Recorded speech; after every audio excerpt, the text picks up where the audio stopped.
शिवाय नमस्तुभ्यं। तीन जल की महत्वता कही गई है अभिषेक में। पहला तीर्थ का जल। कौन सा जल है? तीर्थ का जल। जो भी तीर्थ का जल हमारे पास में होता है, जब हम कोई विशेष कार्य के लिए जा रहे होते हैं और हमारा कार्य सफल नहीं हो रहा, तो फिर तीर्थ के जल को शंकर भगवान के किसी भी मंदिर में जाकर उत्तर की ओर मुख कर कर उस जल को समर्पित कर दीजिए। आपका वो कार्य बाबा सफल जरूर करेगा। तीर्थ के जल से बल प्राप्त होता है।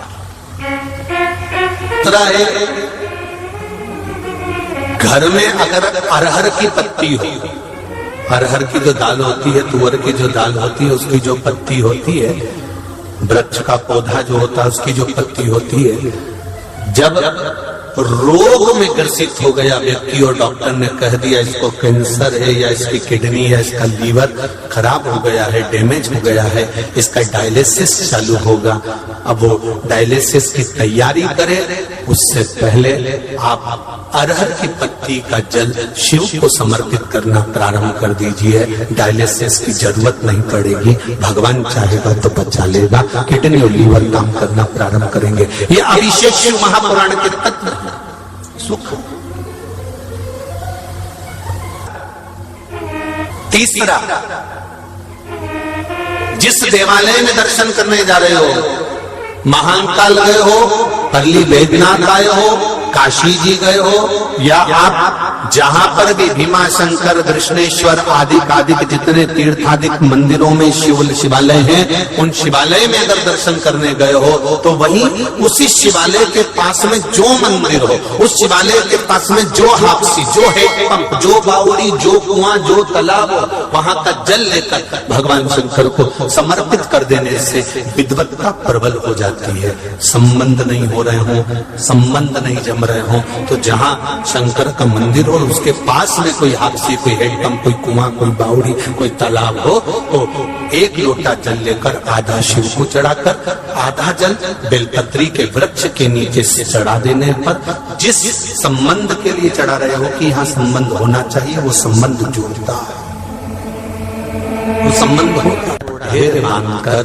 एक बेलपत्री शंकर जी पर चढ़ाकर, जिसकी डंडी का मुख अशोक सुंदरी की जगह पर हो, उसे चढ़ाकर एक लोटा पानी उत्तर की ओर मुख कर कर चढ़ाना प्रारंभ कर देना। धीरे धीरे परिवार में सेटल होना प्रारंभ हो जाएगा। अशांति समाप्त।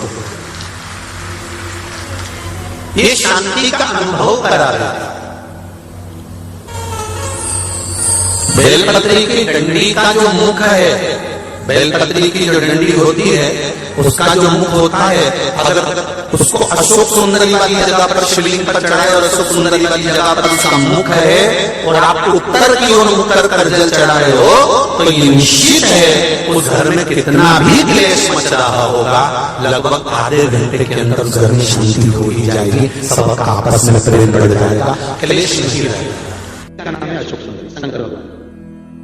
तो शंकर भगवान की जो सबसे छोटी लड़की अशोक सुंदरी, जैसे कोई लड़का लड़की का विवाह नहीं होता, कहा शंकर भगवान का जो पूजा जलाधारी है या भगवान शंकर का जो स्वरूप है, मान लो ये शिवलिंग, अच्छे समझ लेना, भगवान शंकर का ये शिवलिंग, शंकर भगवान के पानी गिरने वाली जगह में बीच में एक मोटी सी लाइन होती है। आप लोग कभी शंकर जी के मंदिर जाकर देखना, एक मोटी सी लाइन होगी, वो शंकर भगवान की सबसे छोटी लड़की अशोक सुंदरी का स्थान है। जहां पर शिवलिंग रखा हुआ है, जो गोल भाग है, वो माता पार्वती जी की कटी भाग गोल है। इसलिए हमारे हिंदू धर्म में कहा जाता है कि कोई बच्चा, कोई बच्ची अगर शादी नहीं हो रही हो या कोई एग्जाम देने बैठ रहे हैं, सीए का एग्जाम दे रहे हैं या किसी चीज का एग्जाम दे रहे हैं और बच्चा पास नहीं हो रहा, निकल ही नहीं रहा, तो जो अशोक सुंदरी वाली लाइन होती है ना, उस अशोक सुंदरी की लाइन पर अगर कुंकू चढ़ाकर और लाल पुष्प चढ़ाकर उसी कुंकू का तिलक लगाकर बालक या बालिका चले जाते हैं, तो वो उस परीक्षा में पास हो जाते हैं जिस परीक्षा में वो बैठे। अशोक सुंदरी के स्थान की इतनी महत्व। शंकर जी पे जल कितनी जगह चढ़ता है? 5 जगह पर शंकर जी को जल चढ़ाया जाता है। पूरी जिंदगी आप शिवलिंग का कितना भी पानी ढोल लेना, शंकर कभी प्रकट नहीं होंगे। सावन महीने जाके कितना भी अभिषेक कर लेना, शिव प्रकट नहीं होंगे। शंकर को 5 जगह जल चढ़ता है। पहला गणेश के स्थान पर जहां से पानी देता है वहां, दूसरा कार्तिकेय के स्थान, तीसरा कटी भाग, चौथा शंकर जी के शिवलिंग और 5वां जलाधारी में जल को समर्पित कर देता है। 5 जगह पर जल को समर्पित कर देने से शिव की करुणा प्राप्त होती है। अब तुम पूरी जिंदगी ले जाकर शंकर जी पे जल छोड़ो, कभी पूर्ण।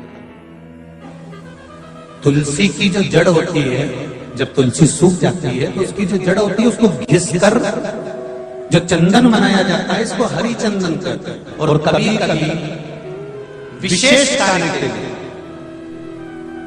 जैसे बच्चा इंटरव्यू देने जा रहा है, उसकी नौकरी नहीं लग रही है, उसकी सर्विस नहीं लग रही है, और कहीं या नौकरी या सर्विस के लिए वो अप्लाई करने के लिए जा रहा है, तो महाराज बेलपत्र की जो जड़ होती है इसका भी चंदन बनाया है, उसको भी घिस कर तैयार किया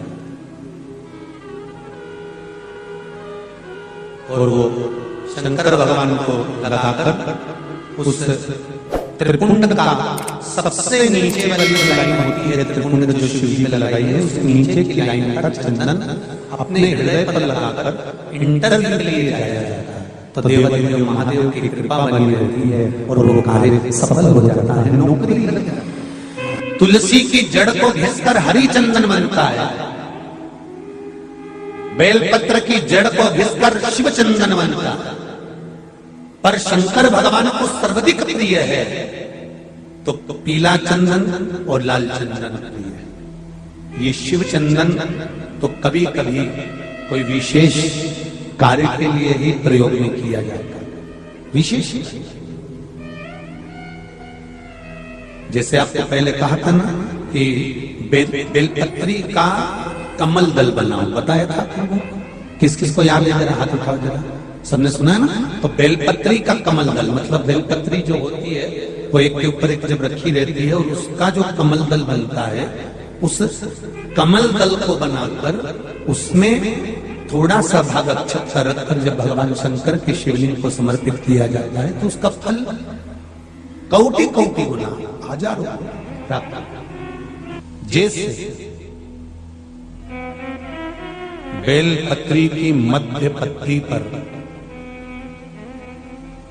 बेलपत्री की बीच की पत्ती पर लगाया हुआ चंदन और पत्ती के 3 पत्तियों का जहां पर मिलन हुआ है उस जगह पर लगाया हुआ शहद शिव को जब चढ़ाया जाता है तो वो भाग्य की बेकार रेखा को भी बदल देता है।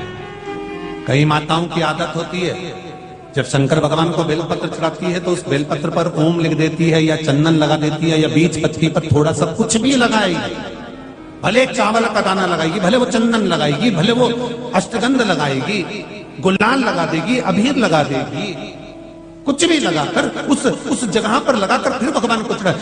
वो व्यक्ति जो भगवान शंकर को बेलपत्र जब समर्पित करता है और बीच की पत्ती पर चंदन लगाकर मध्यस्थ जोड़ पर शहद लगाकर शिव को जब समर्पित करता है तो उसका भाग्य कितना भी विपरीत चल रहा हो, उसकी किस्मत की रेखा कितनी भी विरोधी, कितनी भी विपरीत चल रही हो, वो अपने आप सुलझ जाती है, अपने आप सुलझ जाती है।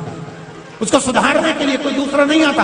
आप अपनी किस्मत को संवार सकते हो, आप अपनी किस्मत को संवारने में देरी नहीं कर सकते, आप स्वयं संवार सकते।